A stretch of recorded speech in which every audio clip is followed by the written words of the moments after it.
10 ways that leaders can cultivate a great workplace culture because it's really the responsibility of the leader.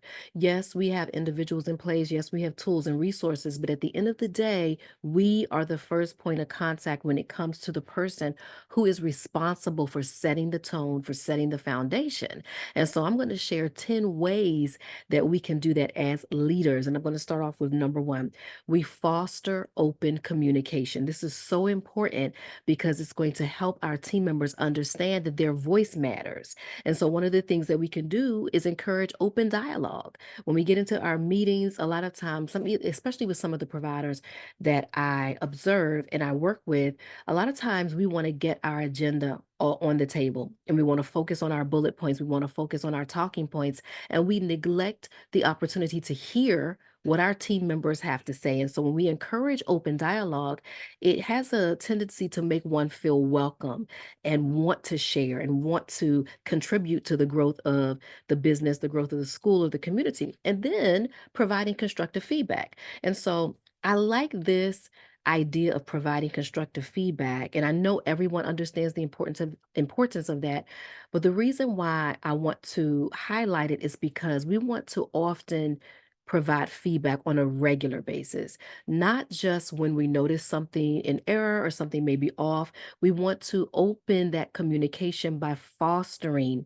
feedback on a regular basis. That's going to be important because it helps our team members to feel valued, as we already know. Number two, promote work life balance. I love this one because specifically I talk about creating flexible schedules, which can seem um, to be something that's not doable in childcare, but it's absolutely doable. I know some center owners who actually offer a 4-day work week or offer super flexible schedules. And so, if it's something, especially if you're listening to the replay, if it's something that you don't feel as though you can do, let's talk about it. I believe that there is a way you can work it into the schedule. And if there isn't, so be it. There are many other benefits that you can offer to your employees. There are many other ways that you can create or cultivate a great culture in your workplace. That's just one. But offering flexible schedules is going to be important because one of the things we want you all is to offer work life balance. And sometimes, because of our leadership position, we often have to teach other people how to do that. One of the things that I love, and I know Miss Hunter has this book, but if you don't have it, you want to get your hands on this book, 49 Employee Benefits for Childcare Businesses. And let me tell you why. It's because number 35 talks about a 4-day work schedule. And so I give you some information and ideas on how you can create it in the book, but there's a whole chapter that talks about work life balance. And so I know you can't see it from here, but if you go to part 7 in the book, it talks about work life balance and how many different opportunities you have to create benefits surrounding work life balance. When your employees know that you are concerned and you prepare for their life as well as their work, they are more apt to be retained because they know that they can count on you when things get rough, especially at home or outside of the workplace. And so that's one of the things. And something else is to encourage time off. If you offer paid time off, if you offer any type of time off, whether it's paid or not, I do encourage especially my clients to offer paid time off, and I do show a system for doing that. But any type of time off that you offer, make sure that you encourage it. Sometimes team members may not take the time off for whatever reason. Certainly, if it's paid, they will take the time off. But even if it's not paid, encourage that time because they need restoration. They need to be restored. And sometimes when you have a mindset to go, go, go, go, go, you don't take the opportunity to do that. And so I want to make sure that you understand that part of cultivating a great culture in your workplace is making sure your team members take their time off. Number three, create a supportive environment. One of the ways you can do this is by incorporating a mentorship program. So, one of the things I'm working with my clients on right now is building their portals, their onboarding portals. And part of their onboarding portal talks about creating a buddy system. And so you can call it whatever you want, but creating a buddy system or a mentorship system right in your facility, in your school, is going to be a great way to support new hires, but also to support your staff that may be seasoned. Sometimes you just need a buddy or you need a mentorship in any level that you are on, because there might be a career path that a seasoned employee might want to take. And having a buddy or a mentor is going to definitely support them. The other thing would be to incorporate an employee assistance program. And so if you have any type of program where you offer counseling, I know Ms. Hunter offers that in her facility. So she would be a great person to reach out to for information on experiences with that. But offering that in your facility is going to help your employees, because sometimes they may want to vent or they may need support and they may need the words and the language, and we may not always be able to offer that to them. So having a separate place or individual who flows in that area of knowledge is going to be important for our businesses. And so look into that. I don't know of a lot of programs that offer that, but I definitely recommend that you look into it to see what the options may be. Number 4, and we're working through this, list, y'all. Number 4 is recognize and reward employees. I love, love, love this. I love them all, but I love this one because creating a recognition program that is active, not just saying we have it, not just doing it here and there, depending on, how what we feel or if we have time to do it, but actually incorporating a recognition program for your business is going to do so much for your employees, knowing that they are celebrated regularly for milestones that they reach is going to be so important, and people stay where they are seen. So this is another retention method if you haven't already caught on to that, but also offering incentives for your employees, your staff, your volunteers, whoever is pushing your vision. Offer incentives for them through bonuses, through raises, through titles, through opportunities in this. And I'm definitely going to always speak on what I'm doing because it's important. In this book, which is the newest one, the Complete HR Guidebook for Childcare Business Owners, I have an entire section on in this book about recognizing your employees and rewarding them. Tips, strategies, everything is basically cut and paste. And so if you don't know about that, you've got to get to the site and get connected. It's in the book form, and you get the book when you order the complete set. If you don't have an HR system or leg in your childcare business, you are missing out. And so I want to make sure that you know you have access to that, but the book will come with the program itself. Now, let's move on. Number 6. Am I on number 6? No, I'm not. I'm on number 5. Foster inclusivity and diversity. This is important because if you have multiple staff members who come from multiple backgrounds, you want to make sure that you are including everybody in your training, in your program, because not everybody picks up in the same way. And so this is one of the reasons why I always recommend that you offer some type of personality quiz or some sort of strength finder in your program so that you can help your staff members hone in on their strengths. You want to make sure that you are meeting the needs of everyone that's in the facility, not just a certain group, not just the seasoned folks, not just the new hires, but everyone. So make sure that you foster diversity and inclusivity into your business. Number 6, provide opportunities for growth. This is so important. Professional development is important because not only will it boost your business because your employees will grow there and they will be able to work their gifts and their knowledge there based on what they're learning, based on professional development, but it also will speak highly of you as an employer. Because if your employees leave and join other programs or other industries, they will be able to take knowledge that comes from your facility. And so definitely give opportunities for professional development. I also talk about that in the book as well and how to kick off that type of program. You want to be able to offer career advancement. This is something else that I think is important. Look at your team members, understand where they are. Pick out the things that they don't even see about themselves that can cause growth in their own lives and create a plan for them to grow in their career. I see Tiffany coming in. Hey, Tiffany. I'm so glad you could join. I do have to apologize for the mix up. I could not, I'm not going to share that story now, but I'll tell you later because you're already in the other group, but I couldn't get in. So if you read the notes, you already know. But we had to join on Zoom. Miss Hunter is in the room. I've already started, but I'm glad to see you. How are you doing? Can you hear me okay? Yeah, if you can hear me, yes, I'm good. I'm at football practice. Oh, I know. You I knew you would probably be at a practice somewhere. This will be on replay, so I am going to add it into not only the private group, but also on the new page as well. I'll upload it there so you can catch everything that I've talked about since. We're just talking about how to build a workplace culture that benefits you and your employees. A culture is going to establish no matter what you do, but understanding that we have the authority and ability to cultivate it into what we want is what will make the difference. And so we're now up to number 6. We were talking about professional development and career advancement. So I'm going to move to number 7. Maintain a healthy work environment. There are two ways you can do this, and I'm kind of excited to talk to you about one of the ways. It's through ergonomic workspaces, excuse me.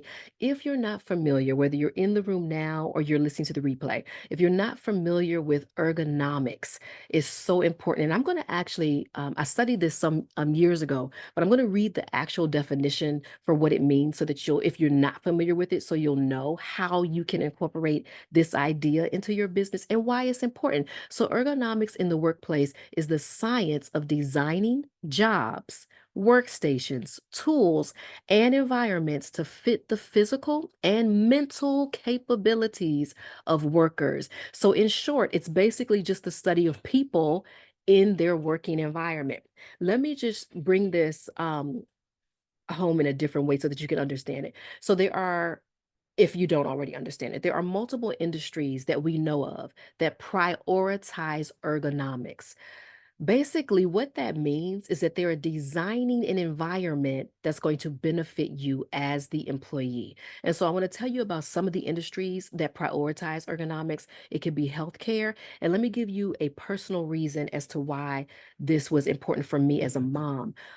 In 2011, and you may not know this story. We've known each other for quite some time, but you may not know this story. In 2011, my oldest son was diagnosed with osteosarcoma, and so he went through chemotherapy for an entire year. He was 16 years old at the time and missed that entire year of school. But we stayed in the hospital with him. Not one day was he left alone in the hospital because there were days where he had to stay overnight. And so we literally, it felt like we moved into the hospital for an entire year. What does this have to do with ergonomics? If the hospital did not take care in designing furniture that would be beneficial to the people that were visiting, the people that were sleeping on those chairs, sleeping on those couches, it would not have been a great experience for me, my mom, or my husband. As we were staying there with him, we would just rotate times to stay there overnight. And so when you think about ergonomics, think about your team members, your staff members. Now, it might be a thought in childcare that we know automatically we just have to sit on little furniture. We just have to sit on the floor. And yes, we do need to be acclimated to that as the standard of what we do. But at the same time, we want to offer comfortability for our team members. Now, here's why this is important because it actually will affect your health. Now, I'm not going to do any more background on ergonomics. That's a whole study. If you're familiar with it, you already know that it actually can impact your health. And so, wherever we can make our team members have a functional setting in their workplace that encourages them to want to stay longer, then we need to do that. In office buildings, they pay attention to ergonomics in the seating. Transportation, I made note of that. Transportation pays attention to that. These are industries that focus on ergonomics. Retail, as well. If you shop at Aldi's, I don't know if you do, but if you pay attention, the team members or the cashiers, I'll say, are usually sitting on chairs. Everything is within their reach. They never have to get up and look for things. Everything is positioned in a way that helps them do their job quickly. And so if you're not familiar again with ergonomics, just take a look into it. But here's what I recommend you do as a start. Observe your team members, observe their movements, observe how they get reach things, how they make it through the day, how they work with the children. Do you require them to hold tablets? Is there a better way that they can walk around with the tablets that is going to be comfortable for them? And so I'm going to move off of that because I spent more time there than I wanted to, but I wanted to make sure you're aware of that. Healthy initiatives is also going to be important. Promote wellness programs. I just put up a post about that not too long ago. I want you to dive into that if you're not already doing it. I am familiar with Miss Hunter doing that in her programs. But if you're listening, if you're on the replay, look into wellness programs. I talk about that in the book as well. So get that. I think you two ladies that are in the room, and if you're on replay, you have the 49 employee benefits. Go to the section that talks about wellness programs. It gives you ideas on how to incorporate that into your business. All right, let's move on. Number 8, we're almost done. Cultivate a positive culture. You can do that two ways, multiple ways, but two ways: by building your team, making sure that you organize team building activities, which is also in both of the books that I just talked to you about, in the HR guidebook as well as the employee benefits book. And I think I talk about that in customer service as well. Um, be sure that you're doing that because when you strengthen your team, the rapport between your team members, you'll notice that you are mobilizing a force to be reckoned with when it comes to childcare. So be sure that you are incorporating that. Also, positive leadership. They are watching us. And so we want to lead by example with positivity when it comes to creating a positive culture. They're watching us, they're listening to everything that we say.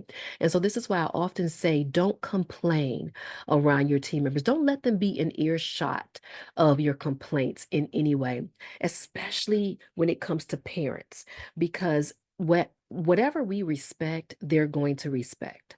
And so whatever we are disrespecting, they're also going to disrespect, if that makes any sense. Okay, let me move on. Number 9, clear expectations and goals. This is so important because if there is not clarity, there's going to be room for misinterpretation. There's going to be room for misunderstanding, miscommunication all the way around. I know I've probably mentioned this book to you all before, but The Code of Honor by Blair Singer is such a great book because it teaches about how to build codes in your business. And let me explain what I mean by that for those who may not know. And let's take this example, for instance. If you go into any high school, you can ask them, where's your code of conduct? The code of conduct is going to explain everything regarding codes so that parents know what to expect, students know what to expect, teachers know what to expect. There's never a question or misunderstanding when it comes to the code of conduct. You know exactly what is going to take place if there is an issue. You know exactly what's going to take place because it's always going to be in the code.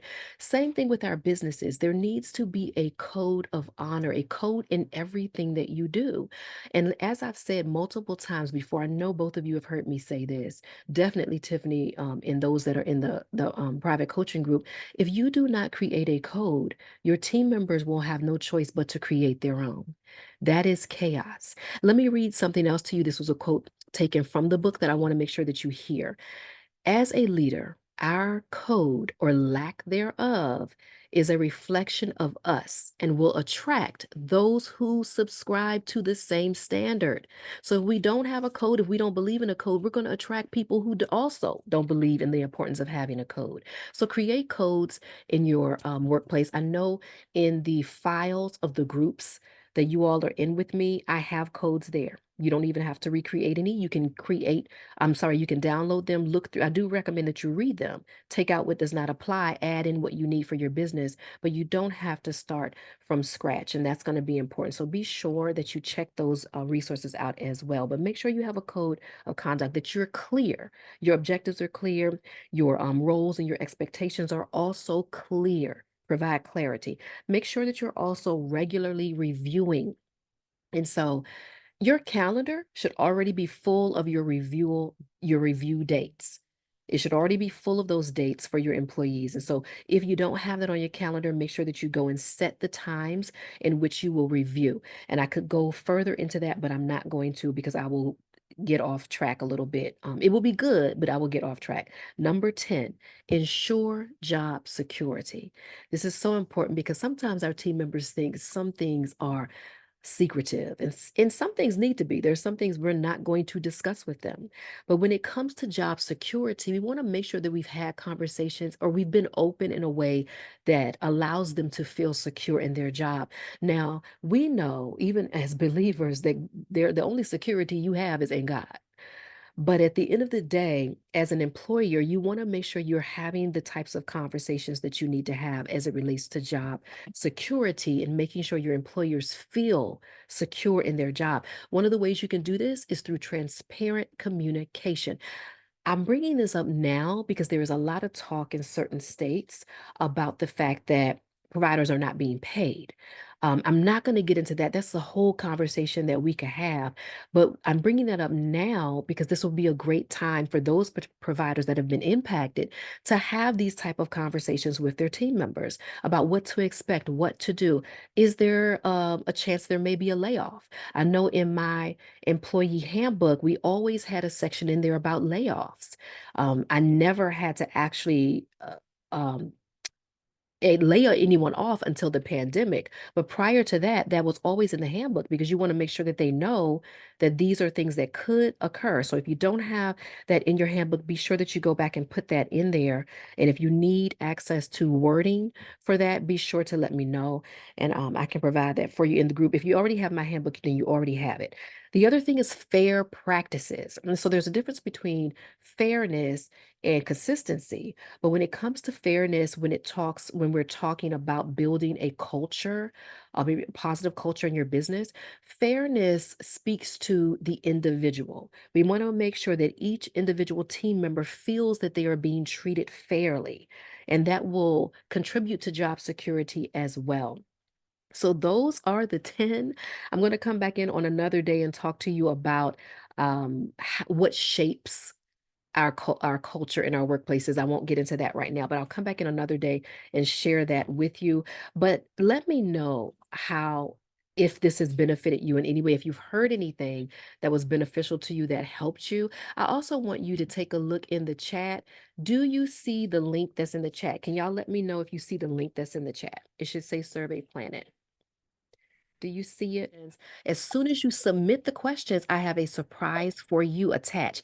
Now, let me tell you what it is. All of the 10 uh, strategies that I just talked to you about how you can build a better culture in your business, will require you to first find out how your staff feels about these things. And the way that I think you can do that best is by sending a survey. Before you try to implement any of this, I would say to send out a survey to your team so that you can collect information to see where you're already functioning well. So when you do that survey, at the end of the survey is going to be a free another free survey on the questions that you can ask your team, which actually um, what is the word? Not what is the word I'm thinking? Compliment. They compliment everything that I just talked to you about. And so they're not going to stray to the left or the right. They compliment everything I just said to you so that when you give the survey to your team, you'll be able to know exactly where you stand on all of the 10 items that we just talked about. So when you finish the survey, as I said, there's going to be a link. Click on the link. It's going to pull up the survey questions and you can simply copy and paste them. I do recommend that you give them to your team members in a digital format, but you don't have to. Of course, you can just copy it, print it out, and give it to them to answer. But again, I do recommend digital. So if you want help with that, just let me know. But this will be the beginning stages of you knowing exactly the condition of your workplace culture based on the feedback from your team. Once you get that feedback, you'll have a blueprint on exactly what you need to do to begin to build better culture for your team. And that is the end of what I wanted to talk to you about on tonight. So if y'all want to give me some verbal feedback, you know I love that because that helps me hone in on my skill set as well. So if you want to unmute and share what you heard, especially if it's something that is beneficial to you, please take a moment to do that and I will release the mic to you. Um, I'm sorry, this is Stephanie. Just a little that I heard. I need to want to start the code of conduct because that's something that I do not have. And you have said that many times before, but it's time to actually put it into play now. And I already actually just not warned, but that's not the right word. I informed my old employee and actually the new one that just came that there are going to be changes coming soon. Now that we are getting a full staff, that's allowing me, Miss Francis, time freedom to to go ahead and implement these things that you and I have been speaking about. So I'm just excited in reference to getting these things going. I feel like I'm actually now have I wouldn't say a valid company, but it's growing. And I'm just thankful for you and thank you for all that you do. And I'm just really excited now. And the new lady that just started on Monday, like today, I just wanted to share this. Was telling her to go ahead and leave, even though it's her second day. I didn't want her to feel overworked, overwhelmed, or anything. And the girl didn't want to leave. So, and then she told us she'll be here tomorrow at 7 o'clock. I said, no, ma'am, 8:30. So it, so just thank you for everything that you're doing. I'm just excited to get all these things going. Oh my goodness. I am so excited to hear that.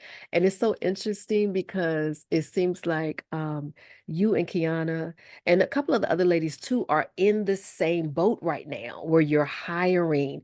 And I mentioned to her, hopefully you don't mind, but I mentioned to her that you often have me come in and meet with the team on Zoom just to get a really, and you know, that's my support to you. I'm supporting you when I do that. I'm also observing your new hires to give you feedback on things that I pick up on. And so now she wants to do that as well. And so we're going to put something together. So I'm so proud of you, Tiffany. In what you're doing. And you notice how you're remembering the things that we talked about. It's because now is the time. And like I told you before, even though it didn't start when we first mentioned it, that was a seed that was planted. And it's happening right when it should be happening. So just keep moving forward. You are amazing. You're doing everything you need to be doing right now to get to your freedom. And that is in expectation. And so, yes, yes, yes. And your code, check the files. I think I gave everybody a code of conduct. So when you get a chance, I know you can't do it now, but check the files. If you do not see it, check your Trello. But if you can't find it, let me know. I'll just send it right back to you. It's not a problem. Not a problem at all. And now's the time to establish all of that. So thank you for your feedback. Miss Hunter, did you have anything you wanted to add? Oh no, well, I just wanted to say that like her, I believe that implementing a code of conduct is going to be very important. I never thought about that. And so I definitely plan to look a little bit more into that. I definitely want to look into doing like a 4-day work week for my staff. I don't know what exactly that will look like, considering we're getting ready to, we just got a partnership with Head Start, and we are getting ready to do our Apple accreditation, which is something we talked about, about a year ago. And so they're getting ready to come out to do our accreditation, which I'm really, really excited about. Um, but I don't know exactly how that 4-day work week will look. With Head Start has some very strict rules when it comes to their funding and different things like that, and who has to be inside of the classroom, and what credentials they have to have. But I'll tell you one thing I have done, and I've grown as a leader. Like, I'm really quick, I'm really slow now to hire, but I'm really quick to fire. Especially if I see like little small things that I feel like is against the climate and the culture of the center. And so because of that, I constantly I overhire now. So because we had a partnership, or we still have the partnership with Goodwill, I am able to bring in young ladies and do like I guess like career coaching with them and different things like that. But it also gives me an opportunity to, if I have to replace a teacher, if I have to replace someone, there's somebody in place to take their place if I need to fire them, before I get ready to rehire someone else. And so that has worked out for me as well. I've also implemented a staffing agency. And so I use them as I just, Miss Francis, I'm in a season where I'm just like, freedom is my portion. I like to be free. I like to be able to use my time to do things that I really want to do. We've been in business for 8 years. And in this season, I don't want to have people in my space that's going against the grain of what Natalia Rice Academy stands for. And so, but I definitely want to look into that 4-day work week and the code of conduct, because my good teachers, my good seasoned teachers, I don't want to burn them out. And any opportunity that I get to where I'm able to tell them, like we had a storm come Monday. And so I was able to go back into their benefits package and add like emergency preparedness day to where they are able to get those 8 hours and still get paid for their time, even though we were actually closed at the center. And I think they appreciate those little things like that, because normally they wouldn't have gotten paid for that day. But I'm always trying to think about the better good of my staff and my team, and understanding how they really carry the weight of my freedom, and just trying to make sure that I'm thinking about them first. So other than that, I definitely appreciated all the information, and I did take notes. Excellent. First of all, congratulations on the 8 years. I know I said something in Facebook, but I want to say it again verbally. Congratulations on your eighth year. This is amazing.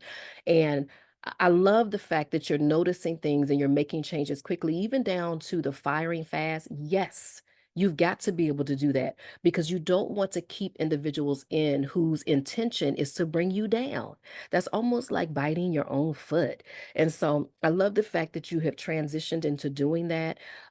We talk about that even in the group sometimes, about the process that you take your team members through when they first start. So we are spending a lot of time on that because that is a critical moment in the journey for a new hire. And so we've been talking about that for quite some time. Tiffany already knows. So I'm so excited to hear all of your accomplishments, even with the partnerships that you're bringing in. This year was all about partnerships. And so, Miss Hunter, I love being connected to people who are on it, like you ladies who are in the room right now. And I'm pretty sure some of my others that couldn't get in that are on the replay. I love what you're doing. Take your time. Yes. And I'm actually, someone some time ago asked me about doing a webinar about the 49 employee benefits. And the purpose for doing that is for me to dive deep into each benefit. And so one of them would be the 4-day work week. And so just, I'll keep you posted on that, or just, follow, pay attention to what's going on. And when you see that come up, I want to make sure that you can get into that room so we can talk about it. Because I think sometimes we don't follow options that don't sound familiar to childcare, and that is one of them, I know. And I'm not saying it's doable for everyone, because it might not be, and especially in light of you understanding that this organization has strict rules and they may not allow it, or they may. You just never know. But having an overflow of people is definitely going to be one of the ways that you will be able to do that for sure. That's going to be necessary. And so I love everything. I hope I covered everything that I wanted to mention as you were speaking, but thank you so much for your share. Don't y'all forget to do that survey for me. Once you leave the room, it won't be available anymore unless I send it to you personally. But if you click on it, at least you can hold it there if you haven't already, and get that resource to go ahead and ask your team members how they feel about all of the things that I mentioned here tonight. And stay connected. Stay connected. If you're on replay and you're not connected, go ahead and join in.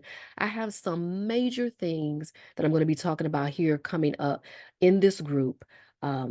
Which is why I started it. It's solely about HR, solely about benefits, solely about customer service. And I cannot wait to get going in the group. So listen, any childcare providers that you know who will benefit from being in the group, send them the link, the page. Anybody can get onto the page.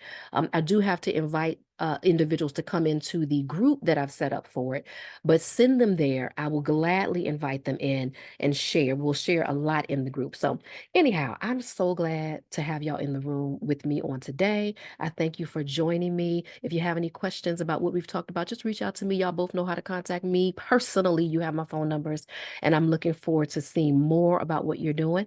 But until then, until we speak again, I want to say this to you: Please remember to continue serving well in everything that you do. I love y'all, and I hope that you have an amazing night. It's my pleasure, love. Hope you have an amazing night. I hope they win the game or the whatever they're doing, Tiffany. Talk to you all later. Have a good one.